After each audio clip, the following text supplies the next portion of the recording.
guys, how's it going? So today we're going to be working on one of the 15-foot grass pathways that leads us to the cut flower garden. So this pathway, as well as the loop pathway on the other side, were seeded a few weeks ago, and they're up and established enough to where we've actually cut the water to them a little bit, to where they can firm up a little bit, dry up, so we can drive on it and walk on it, and get it to a point where it's not so wet on the sides that I can't come in and clean it up. It's going to be so satisfying. It'll also show us too where we need to do a little bit of extra seeding. I'm trying to see if I can find the sprinkler right here. See, sprinkler is right here. All of this grass is going to go, and then we'll have a nice, so you can kind of see like what we want here. But of course, when you're spreading grass seed, it's so hard just to keep it in the exact area. It kind of flings all over the place. So we're just going to clean up that side and this side right here, and then take care of some of the weeds coming up. I feel like compared to what we had to do over here in terms of weeds, this is nothing. So that's the goal for my day, is just to get this one grass pathway all kind of tidied up and looking good. It's very exciting. And Benjamin's out here with me. He brought some cars out playing in the dirt. That looks fun, buddy. So we recently worked on the flower beds in front of our house. Like, we cut them out, we put compost down, and it was a beast of a job. It took way longer than I thought, and I hope that this one isn't the same way. It probably is going to be, but anyway, yeah, that was a really fun thing to do because it helps me start to visualize what I want in those areas. I mean, we're really nearby here, so you can see I already need to do some weed control. There's some grass coming up, and I am going to come in, make this flower bed wider, and then it's going to come way out. So we're going to have a big flower bed in here where I can put a big tree and awesome things. But anyway, that's kind of what it does. We're still waiting on compost for this section here, but it just is tremendously helpful to have a nice clean line. Our goal is by the end of fall to have all of these areas composted as well, just top dressed with compost. And then these are the tools I'm using today. I've got my half moon edger here. This just helps me create my line right there. And then this is the tool that was so helpful to me when I did the grass edging on the other side. This just slides right underneath the sod and just cleans it right up. It's awesome. And I'll be loading everything into the gator, and we're going to be dumping it over in that corner. All right, so let's just get after it.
So I wasn't able to get the weeding done. I kind of ran out of time, but the edging's done for the most part and it looks awesome. Look at that line, so much better. It's not perfect yet because the grass needs to grow and fill in some areas, and I need to go in and fuss with the edge, but this was just kind of my first cut in, and it's just such a satisfying thing to do. Let's take a look from this side here. We did discover we are going to have to move a couple sprinklers, which will actually help with some of our patchy areas, and I'll show you those, but oh, it looks so great.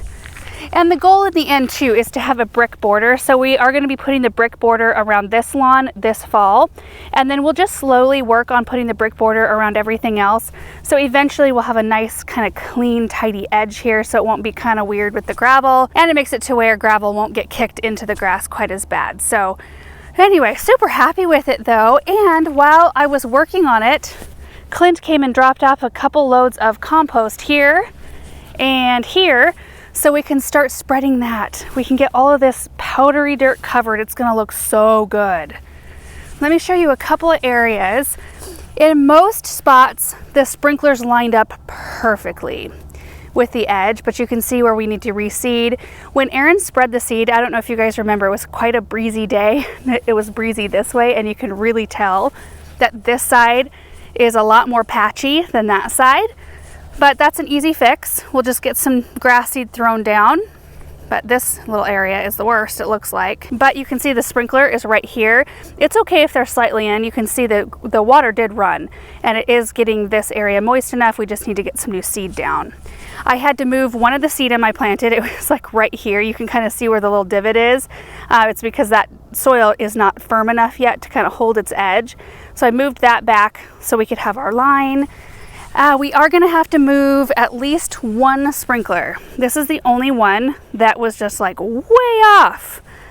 I mean, that's not like horrible. It's a foot off. But you know, for as many sprinklers are in this area, I feel like that's not bad. We'll just pop that one in and we'll be good. It's also a little bit hard to tell where the middle is because our vine crops are just like monsters. The center is about here. And so that's the edge of the bed, that's the edge of the bed, and it actually does line up perfectly with the edges of the planting areas, even though it doesn't look like it. And two, where I stopped, this will all be grass as well. So you can see like kind of where I made the cut for the corner here, and then this will be grass. And here's a look from the other side. You can see I'm like seeing little spots where I should have like had it flare just a little bit more, but those are all things that I can work on over time. We have to reseed this edge anyway. So anyway, super happy though with how it's shaping up. And this area isn't quite so bad with weeds. I mean, you can see puncture vine in here. There's some button weeds and things like that, but it's not nearly as thick as the weeds came up over here. Over there, it was kind of a nightmare. It's looking so good now. This is actually a project I didn't anticipate seeing finished or even started by the end of this year. So this is just so fun. It's also really nice because every little area we get either mulched or planted up with something. It's just another area that we're not having dust fly through the air. I mean, because our soil is just so darn powdery that every time we get even a slight breeze, there's just dust, a layer of dust on everything. Also, something I did which was helpful, the first side that I did, I just kind of eyeballed it, like from sprinkler to sprinkler, and that's why I feel like some areas I kind of need to fix just a little bit. But to cut out the second one, I grabbed the 15-foot pipe. That's how wide we want all the walkways, and it's the pipe that we used to flag off where we kind of wanted the walkways to be so they could put sprinklers in.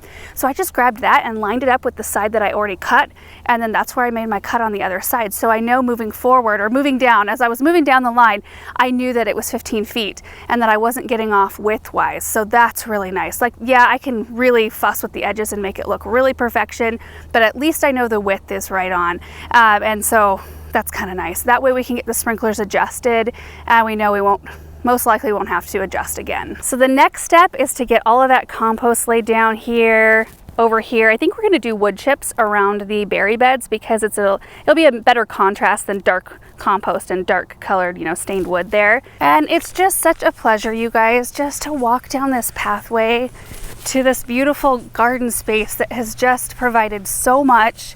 And I know, just like in years to come, knowing that the infrastructure is set up over here for everything, for the grass walkways, for the berries, for all of the food and flower production that we could pretty much ever need or want, is just done. It's so wonderful. I do think we're gonna have to replace drip tape every single year in here though because of our hard water, which drip tape is a way more economical choice and actually it works really well. So long as you use the 6-inch spacing, drip space emitter hole spacing for the drip tape, that's what works the best for us. But other than that, and like working on crop rotation, just having all the lines set and the sprinklers in, and it's just so fun to see these things button up. And this project today was just one more little area that I can check off the list so we can move on to the next one. Also, let me explain this approach really quick because, you know, we have the approach now with the pathway we just worked on. There's the loop over there, but I wanted a way to access from right here because it's just a really quick, easy way to get into this space. So the perimeter, you know, will be all grass where you see the mulch here, but it'll actually flare out. There's a sprinkler here. I can't really see it. It's probably covered in dust and dirt. We need to probably turn on the system so we can see it, but the grass will flare this way. It'll also kind of flare this way. So it'll be a nice big wide grass approach. And you can just either like go in this way or take off this way. I don't know. You know, you can see tire tracks and stuff because this is probably the entrance we use the very most. So it'll be nice that this is really open and wide. Yeah, you can see the sprinkler right here, I think. So the grass will swing out to meet the road right here. And then this will be a little flower bed, maybe with some meadow. So the opening here is actually here and there's a sprinkler right here-ish. But the sprinklers here and here belong to this zone. So you can see that nothing came up in these areas because they're not getting enough water until we seed this side right here. So when we seed this, we'll go ahead and seed this area again. Same goes for this side right here. The corners will reseed, but you can see what we've got going on. Super exciting to see these pathways come in, but this one we've got a lot of work to do in terms of edging and making it look really tidy, but that will be another satisfying job. This one will probably take me a while to finish. So that's it, you guys. Hope you enjoyed this video. We'll see you in the next one. Bye. Also, P.S. I got to thinking maybe you might like to know what kind of grass we're growing. I don't think I mentioned that. It's a mix of Kentucky Blue and perennial rye. It's called Lawn Mix. It's what my parents sell down at the garden center. It's probably the most popular grass seed in our area. It does really well for us here. And to get it to come up, Erin seeds it very heavily, like probably twice, maybe more than twice the actual seeding rate that's recommended. But it does come up in most areas nice and thick. And then we ran, I mean, every soil type is different. We ran our sprinklers every 2 hours for just 3 minutes. That's all it took to keep the soil moist enough for the grass to come up. And then once the grass was up and a little bit more established, we've backed way off on the amount of water. But you think about it, every 2 hours, so it runs 12 times a day for 3 minutes. That's only 36 minutes a day to get the grass up. So that's not bad to get it established. And then once it's up, you know, you don't have to water quite as much. So anyway, I just thought I would mention those couple of details. We have not mowed any of the grass pathways yet, but Aaron has been mowing the big lawn like for a while. He's been mowing it for a little bit. We haven't done any weed control in terms of the lawn weed brew yet, but that will happen here pretty soon. Anyway, I think that's it. Okay.